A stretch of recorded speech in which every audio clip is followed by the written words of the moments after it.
মোহাম্মদ জিয়াদ রানা, রাজবাড়ী সরকারি কলেজের এবার এইচএসসি এক্সামিনার। আমরা করতে চাচ্ছি আমাদের 2024-এ আমরা 71-এর যুদ্ধ দেখি নাই, কিন্তু আমরা 24-এর যুদ্ধ দেখেছি।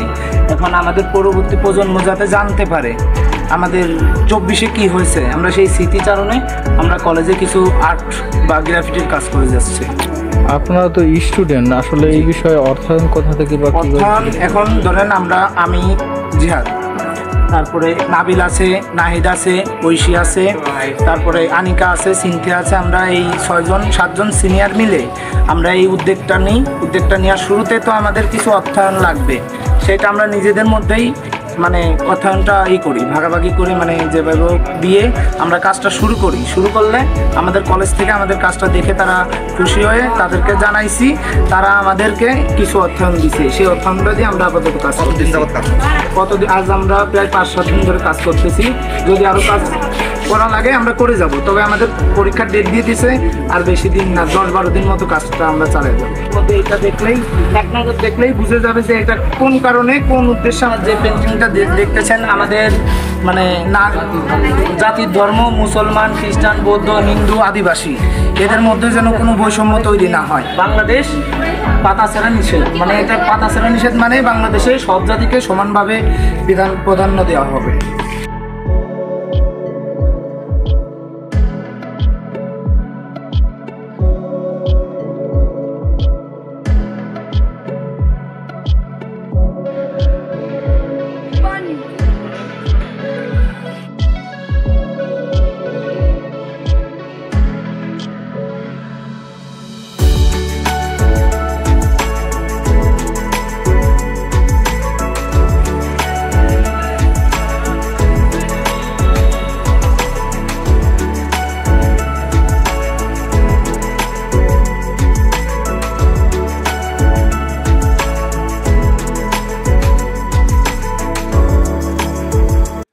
আমার নাম ঐশী আক্তার, আমি হচ্ছে এই কলেজেই পড়ি। এবার আমাদের এটা হচ্ছে আমাদের বাংলাদেশটা অনেক সংগ্রামের পর আমরা স্বাধীন করতে পারছি। তো আমরা চাই আমাদের এই দেশটাকে আমাদের স্বপ্নের বাংলাদেশ।